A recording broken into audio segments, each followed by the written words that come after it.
সার্ভিসে কাজ করে। আসলে সেই কোম্পানি গোপনে অনেক পুরনো জিনিস বিক্রি করত।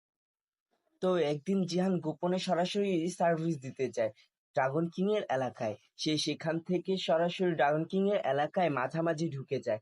তখন সে ওখানে পানির ট্যাঙ্কি দেখতে পায়। তখন তার মাথায় একটি বুদ্ধি খেলে। সে ট্যাঙ্কটি ভেঙে ফেলে। তখন তাকে একটি গার্ড দেখে ফেলে। তখন জিহান তার বাইক এর ভয়ঙ্কর একটি স্টান্ট দেখিয়ে সেখান থেকে চলে আসে। আর ট্যাঙ্কটি ভাঙার ফলে ডুঙ্গাই শহরে আবারও পানি আসতে শুরু করে।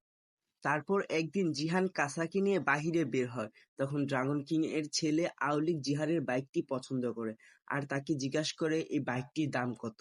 তখন জিহান তাকে সরাসরি না বলে দেয়। আর আউলিকের এত বড় রিজেক্ট সে তো মেনে নেবে না। তারপর আমরা জিহান ও তার পরিবারকে দেখতে পাই, যেখানে জিহানকে তার বাবা বকছে।